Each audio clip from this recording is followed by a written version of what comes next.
ओम श्री सद्गुरुदेव भगवान की जय।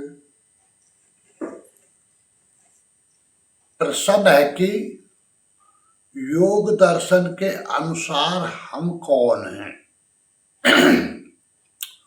उत्तर, शरीर पूर्ण रूप से जड़ है। यह अच्छा या बुरा कुछ नहीं करता। इससे अच्छा या बुरा कराने वाली चित्त की वृत्तियां हैं। उदाहरण के लिए, जैसे आपके पास 2 लाख रुपए हैं और मुझे मालूम हो गया तो मेरे मन में लोभ वाली वृत्ति उठी कि इन रुपयों को मैं ले लूं तो मेरा अमुक कार्य होगा।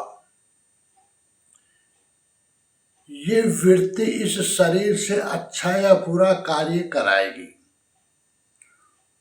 वो चाहे शरीर द्वारा चोरी करावे, लूट करावे, चाहे आपका कत्ल करवा दे। इस तरह से अच्छा या बुरा कार्य करने वाली मन की वृत्तियां हैं जो अनंत हैं।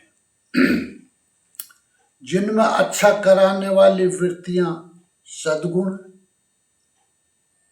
दैवी संपद अर्थात देवता, और बुरा कराने वाली वृत्तियां दुर्गुण, आसुरी संपद अर्थात असुर कहलाती हैं। जैसे आपकी वृत्ति चोरी करने वाली बन जाती है तो आपके नाम के साथ उपाधि लग जाएगी कि अमुक आदमी चोर है, और आप भजन, पूजा, पाठ इत्यादि करते हैं तो आपके नाम के साथ उपाधि लग जाएगी कि अमुक आदमी भक्त है। इस प्रकार जैसी वृत्ति वैसा ही पुरुष होता है। वृत्तियां मूल रूप से 2 ही हैं, एक क्लिष्ट अर्थात क्लेशों में प्रवृत्त करने वाली, और दूसरी अक्लिष्ट अर्थात क्लेशों से मुक्त करने वाली। वस्तुतः क्लिष्ट और अक्लिष्ट वृत्तियां भी अनंत हैं।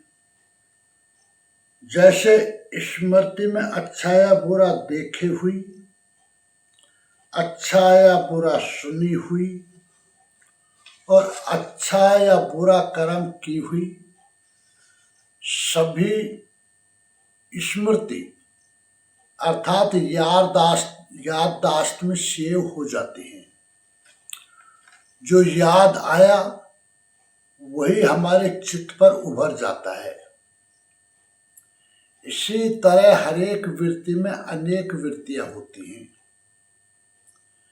महर्षि द्वारा साधकों को समझाने के लिए क्लिष्ट और अक्लिष्ट चित्त वृत्तियों को 5 भागों में बांटा है: प्रमाण, विपर्य, विकल्प, निद्रा और स्मृति। इन वृत्तियों को समझाने के लिए महर्षि पतंजलि योग दर्शन के समाधिपाद के सूत्र 1 में कहते हैं, अथ योगानुशासनम। योग दर्शन 1/1। योग है क्या? योग एक अनुशासन है।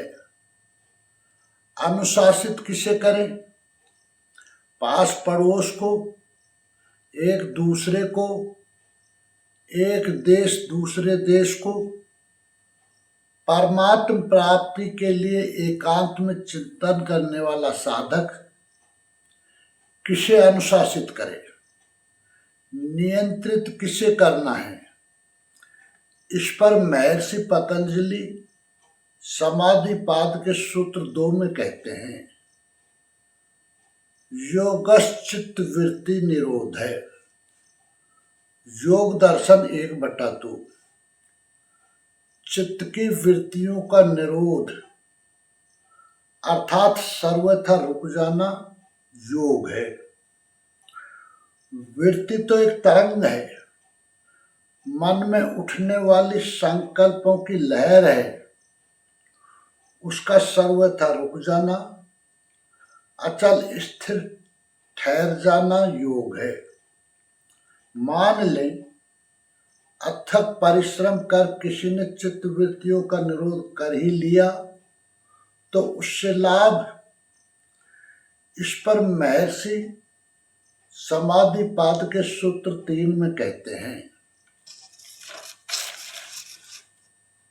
तदा दृष्टु स्वरूपावस्थानम योग दर्शन 1/3 उस समय दृष्टा की अपने स्वरूप में स्थिति हो जाती है। दृष्टा आत्मा जो चैतन्य है, सर्वथा निर्मल है, अपने ही परमात्म स्वरूप में स्थित हो जाता है। चित्त वृत्तियों के निरोध से यही लाभ है, यही प्राप्ति, नैष्ठिक सिद्धि या परम तत्व का विदित होना है। परम तत्व में स्थिति से पूर्व वृत्ति का क्या स्वरूप होता है, इस पर महर्षि समाधिपाद के सूत्र 4 में कहते हैं, वृत्ति सारूप्य मित्रत्व योग दर्शन 1/4 दूसरे समय में दृष्टा का वृत्ति के सदृश स्वरूप होता है। जैसी वृत्ति वैसा पुरुष, वही है आप और हम। लोग कहते हैं मैं तो शुद्ध हूं, आत्मा हूं, किंतु ये महापुरुष कहते हैं कि जैसा वृत्ति का प्रवाह है वैसा ही पुरुष का स्वरूप है। अर्जुन के प्रश्न करने पर कि भगवान इस शास्त्र विधि को त्याग कर किंतु पूर्ण श्रद्धा से युक्त होकर जो भजते हैं उनकी क्या गति होती है। गीता 17/1 भगवान ने कहा, अर्जुन पुरुष श्रद्धामय है, एक भी पुरुष सृष्टि में ऐसा नहीं है जिसमें श्रद्धा न हो। जो जैसी श्रद्धा वाला है स्वयं भी वही है। गीता 17/3 यही महर्षि पतंजलि भी कहते हैं कि जैसी वृत्ति वैसा पुरुष। चित्त वृत्ति निरोध और स्वरूप में स्थिति से पूर्व वृत्ति का जैसा प्रवाह है वैसा ही आपके लिए दृष्टा आत्मा है। वृत्ति से होकर परमात्मा का उतना ही प्रतिबिंब प्राप्त होगा। प्रश्न उठता है, ये वृत्ति क्या है, वृत्तियों का स्वरूप क्या है। इस पर महर्षि योग दर्शन के समाधिपाद के सूत्र 5 में कहते हैं, वृत्तये पंचतये क्लिष्टा योग दर्शन 1/5 5 तरह से विभक्त ये वृत्तियां 2 प्रकार की होती हैं, क्लिष्ट और अक्लिष्ट। एक क्लेशों को धारण करने वाली, दूसरी क्लेशों से मुक्ति दिलाने वाली। 5 प्रकार की वृत्तियों के नाम महर्षि योग दर्शन के समाधिपाद के सूत्र 6 में इस प्रकार बताते हैं, प्रमाण विपर्य विकल्प निद्रा स्मृते। योग दर्शन 1/6। प्रमाण विपर्य विकल्प निद्रा और स्मृति, इनमें से प्रमाण वृत्ति को संचालित करता है, स्मृति संस्कारों को धारण करती है। मूलतः वृत्तियां दो हैं, विपर्य और विकल्प। विपर्य वृत्ति मिथ्या ज्ञान की समवायिका है, तो विकल्प वृत्ति अपौरुषेय शब्द दृष्टा दृश्य के संयोग से मिलने वाले शब्द को समझकर चलती है। एक वृत्ति निद्रा है, ये संपूर्ण वृत्तियों की सुप्तावस्था है। इसमें न तो अज्ञान की जड़ता या व्यर्थ ज्ञान की जकड़न है और न शब्द ज्ञान से उत्पन्न वस्तु अर्थात दृष्टा का विकल्प ही है। ये जड़ शरीर तक ही सीमित है, जो है ही नहीं। भूतादिकों के शरीर जिनका अस्तित्व नहीं है, अभाव है, वहीं तक सीमित है।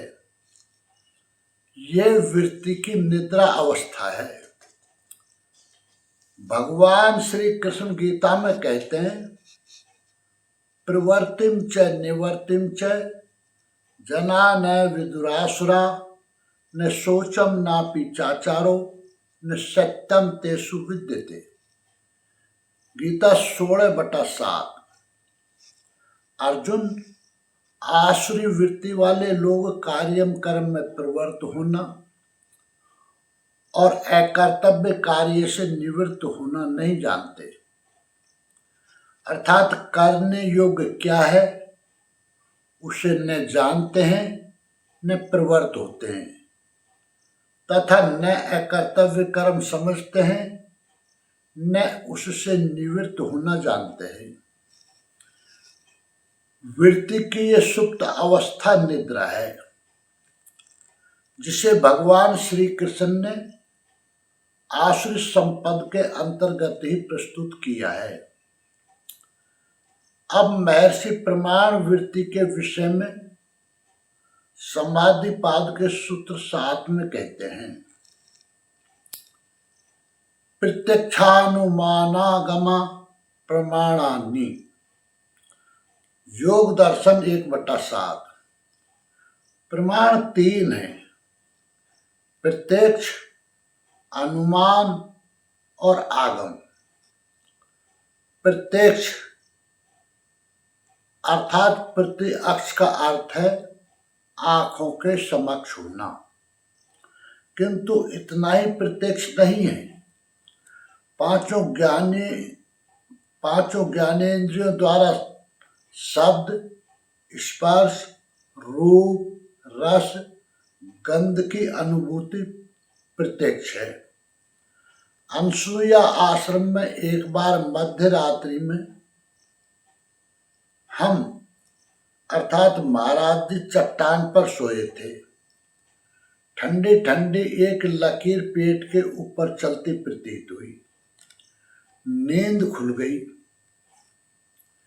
महाराज जी ने सोचा, इतना ठंडा, बर्फ जैसा, वह भी चलती हुई लकीर, ये सर्प हो सकता है।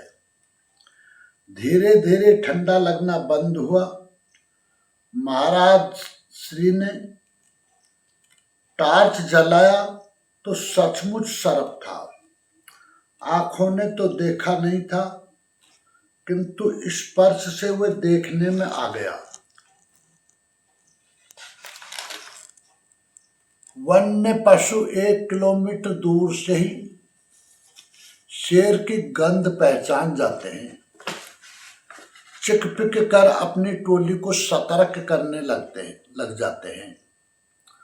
कोल भील भी आधा किलोमीटर दूर से ही सिंह की गंध पा जाते हैं। अपनी सुरक्षा का प्रबंध करने लग जाते हैं। नासिका में गंध प्रत्यक्ष होते ही अनुमान क्रियाशील हो उठता है। तीसरा प्रमाण आगम है। परमात्म स्वरूप केवल्य पद की ओर अग्रसर होने के लिए आप्त पुरुषों का दर्शन, उनकी वाणी, उनका सानिध्य आगम कहलाता है। प्रमाण पाते ही वृत्तियां संचालित हो जाती हैं।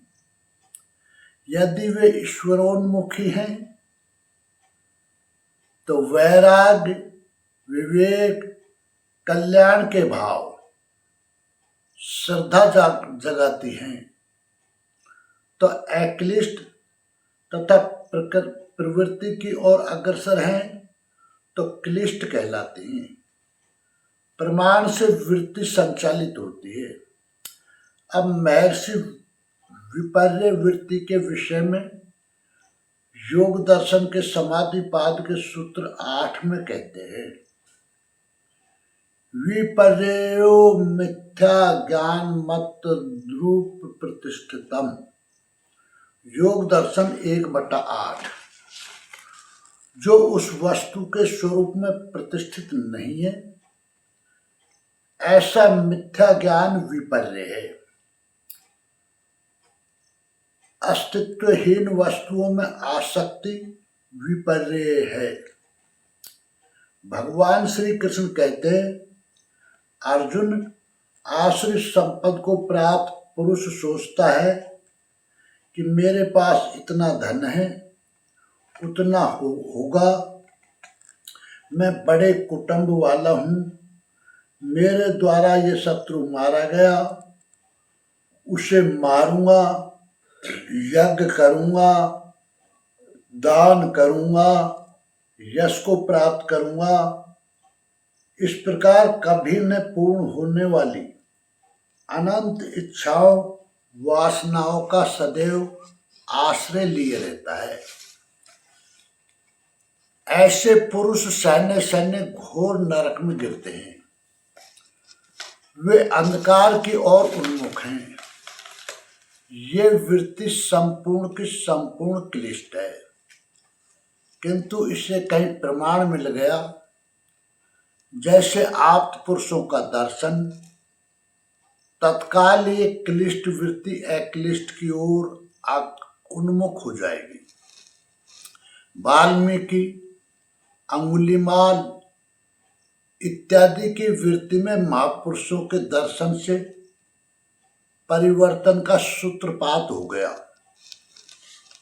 पूज्य परमहंस जी महाराज के साचर्य से सत्य अनसुईया क्षेत्र में दस्युओं के एक ग्रह का हृदय परिवर्तन हो गया। उसका सरदार संत हो गया। महर्षि अब योग दर्शन के समाधि पाद के सूत्र 9 में विकल्प वृत्ति पर कहते हैं, शब्द ज्ञानानुपाति वस्तु शून्यो विकल्प है। योग दर्शन 1/9। जो ज्ञान शब्द जनित ज्ञान के साथ साथ होने वाला है, जिसका विषय वस्तु वास्तव में नहीं है, वह विकल्प है। इसी पाद के 42वें सूत्र में है, तत् शब्दार्थ ज्ञान विकल्पै संकीर्णा सवितर्का समापत्ति। अर्थात शब्द, अर्थ और ज्ञान, इन तीनों के विकल्पों से मिली हुई समाधि सवितर्क है। किंतु किसी शब्द के सुनने या उसका आशय समझ लेने से समाधि तो नहीं लग जाती। विभीषण श्री राम की शरण में आया, निवेदन किया, किंतु मंत्रियों ने संदेह ही व्यक्त किया। काम रूप के कारण आया। मानस 5/42/6। शब्द भी मिला, उसके अनुसार विभीषण को बांधने की तैयारी भी हो गई। समाधि तो किसी की नहीं लगी। वास्तव में यह शब्द अनुभव है जो सक्षम सद्गुरु द्वारा अधिकारी साधक में भजन जागृति के रूप में प्रस्फुटित होता है। दृष्टा और दृश्य के संयोग से जो प्रेरणा मिलती है वह शब्द है। जो दृश्य का प्रयोजन है पुरुष के लिए भोग और मुक्ति प्रदान करना। ये प्रयोजन सिद्ध करके दृष्टा और दृश्य का संयोग भी शांत हो जाता है। देखें साधन पाद सूत्र 17, 18 और 19। वो चेतन दृष्टा जिस प्रकार मुक्ति प्रयोजक दृश्य संचालित करते हैं, समझाते हैं, उसका नाम शब्द है। इस शब्द के आश्रित होकर चलने वाली चित्त की वृत्ति विकल्प कहलाती है। यह वस्तु परमात्मा तो नहीं है, लेकिन उसका विकल्प सुदृढ़ हो जाता है। सत्य वस्तु है आत्मा, मिथ्या जगत पसार। सत्य का तीनों कालों में अभाव नहीं है। आत्मा ही सत्य है, सनातन है। इस प्रकार वस्तु परमात्मा तो नहीं है, किंतु उसका विकल्प भली प्रकार पुष्ट हो जाता है। इसका नाम विकल्प वृत्ति है। ये संपूर्ण वृत्ति अक्लिष्ट है, किंतु संग दोष से प्रमाण मिलते ही ये क्लेशों की ओर उन्मुख हो जाती है।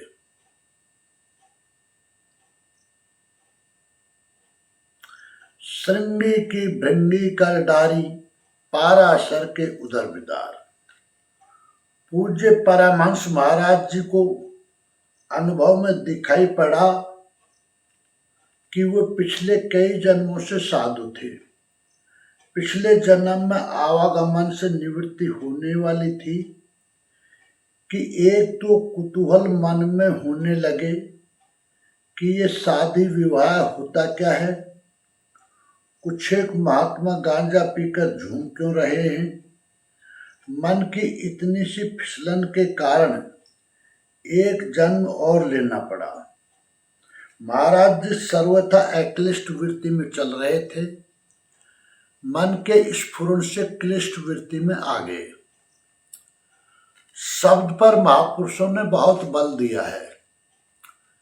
शब्द बिना सुरती आंधरी, कहो कहाँ लो जाए। द्वार न पावे शब्द का, फिर भटका खाए। कबीर। शब्द के बिना चिंतन में जो सुरती लगाई जाती है अंधी है।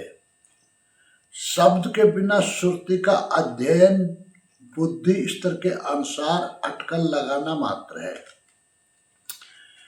यदि शब्द का द्वार नहीं मिला, भजन जागृत नहीं हुआ, शब्द अर्थ और उसका ज्ञान समझते हुए आचरण में ढालते नहीं बना, तो बार बार भटकना पड़ता है। अनुभव को भी पढ़ना पड़ता है। भगवान लिंग अलिंग, प्रतीक या बिना प्रतीक के ही जानकारी देते रहते हैं। ये विद्या पढ़नी पड़ती है। यही है शब्द ज्ञानानुपाति वस्तु शून्यो विकल्प है। शब्द को समझें कि इष्ट द्वारा कहा क्या गया, इसका आशय क्या है। उस शब्द से उत्पन्न ज्ञान के साथ मन में उठने वाली वृत्ति जिसका विषय वस्तु इष्ट नहीं है, किंतु उसका विकल्प अवश्य है, यही विकल्प वृत्ति है। भगवान श्री राम ने अनुज लक्ष्मण से कहा, माया के दो रूप हैं, विद्या और अविद्या। एक दुष्ट अतिशय दुख रूपा जा बस जीव पड़ा भवकूपा। मानस 3/14/5। अविद्या दुष्ट है, अत्यंत दुखरूप है, उससे विवश होकर ये जीव भवकूप में पड़ा है। एक रचई जग गुण बस जाके, प्रभु प्रेरित नहीं निज बल ताके। मानस 3/14/6। माया का दूसरा रूप विद्या है, जो जगत के तीनों गुणों को नियंत्रित करने में समर्थ है। गुण बस जाके, सत, रज और तम तीनों गुणों को वश में करने वाली है, किंतु वह है विद्या माया।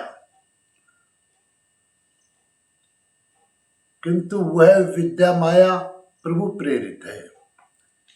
यदि भगवान प्रेरणा न करे तो उसके पास कोई बल नहीं है, ये विद्या है ही नहीं।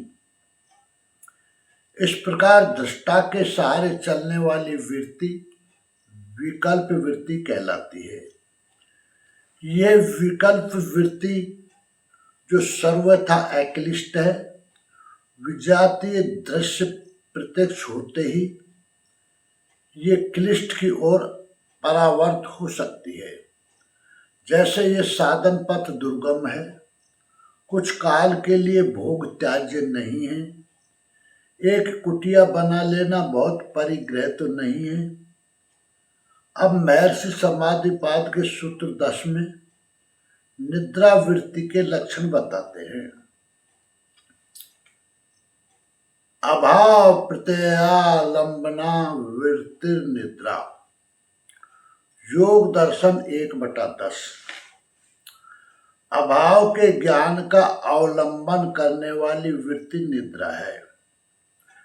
न तो ये संसार के मिथ्या ज्ञान से बंधी है और न शब्द से उत्पन्न ज्ञान ही है। ऐसी वृत्ति निद्रा है।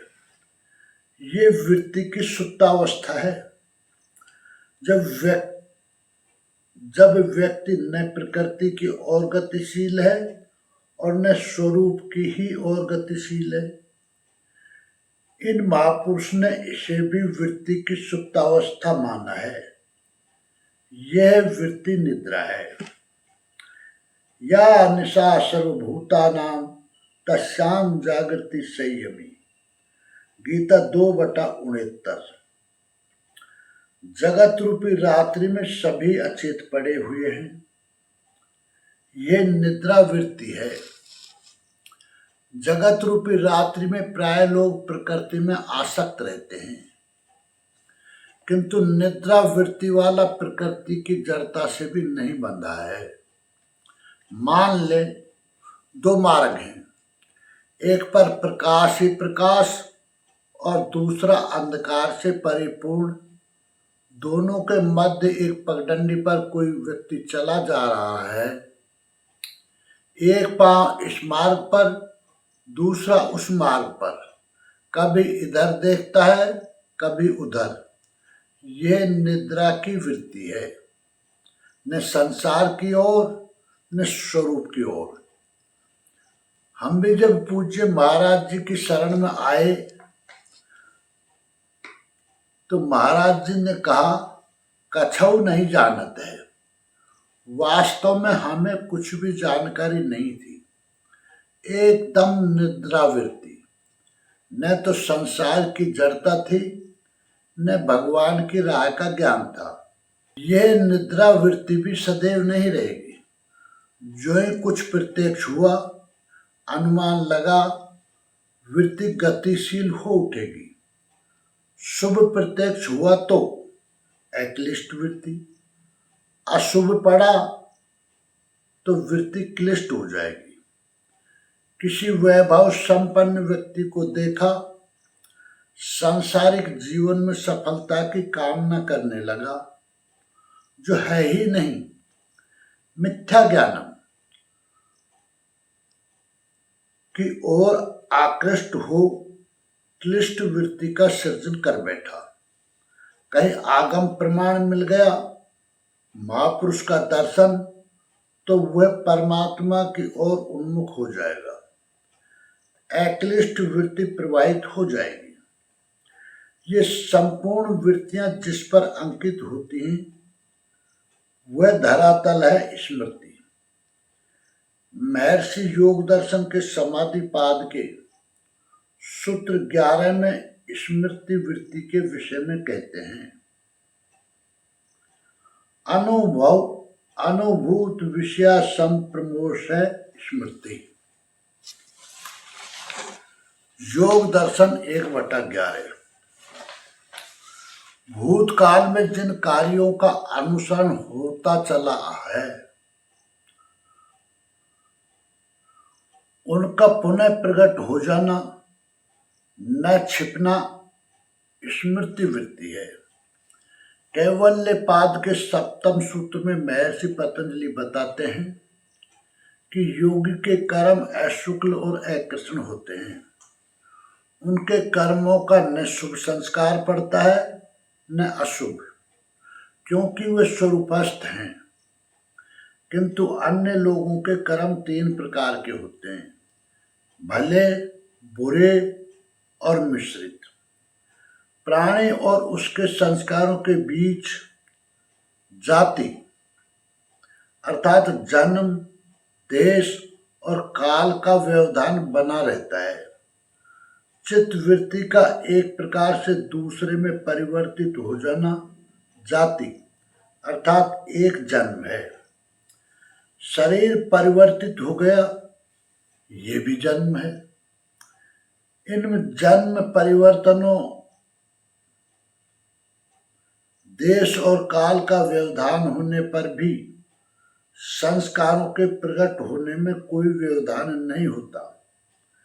ठीक समय पर वैसा ही प्रकट हो जाता है, क्योंकि स्मृति और संस्कार दोनों का एक ही स्वरूप है।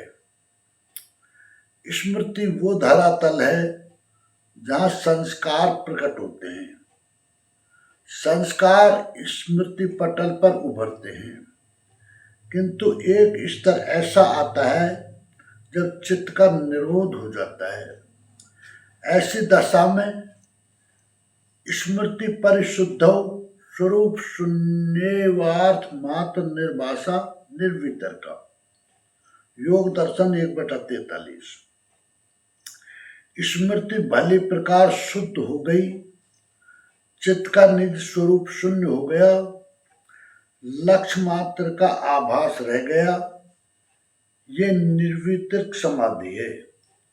उस समय स्मृति भली प्रकार शुद्ध हो जाती है। उसमें न कुछ भला अंकुरित होता है न बुरा, क्योंकि चित्त का स्वरूप ही शून्य हो गया। अंतिम संस्कार भी उभर कर सामने आ चुका, फल दे चुका और शांत हो चुका। उस समय स्मृति पूर्णतः शुद्ध है, किंतु जीवित है। स्मृति कोई वृत्ति नहीं है।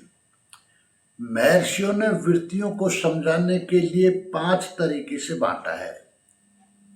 उनमें से ये ऐसा धरातल है जिस पर शेष वृत्तियां उद्भूत होती हैं। अंतिम संस्कार के निकलते ही चित्त का स्वरूप शून्य सा हो जाता है। स्मृति परिशुद्ध हो जाती है, केवल लक्ष्य मात्र का आभास रह जाता है।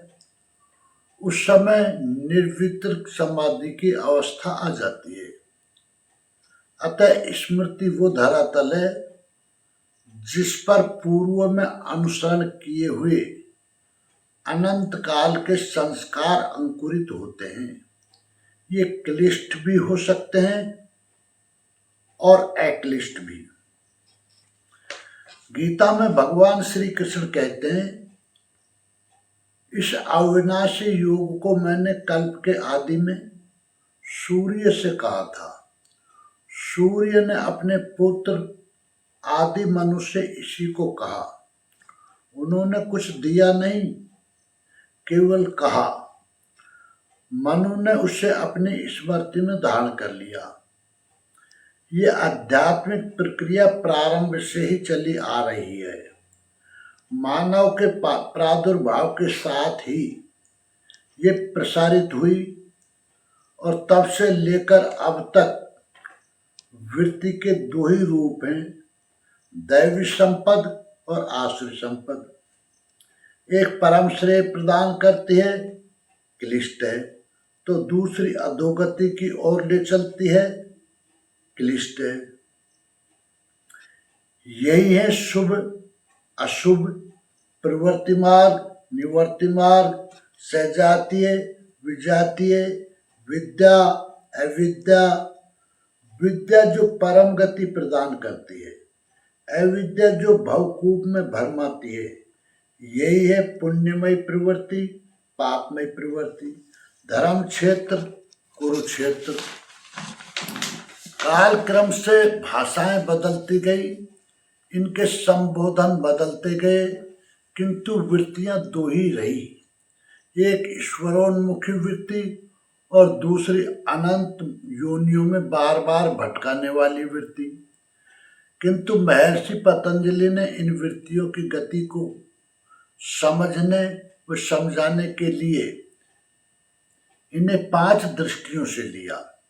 वृत्ति संचालित कैसे होती है? प्रमाण से। वृत्ति किस धरातल पर अंकुरित होती है? स्मृति पटल पर।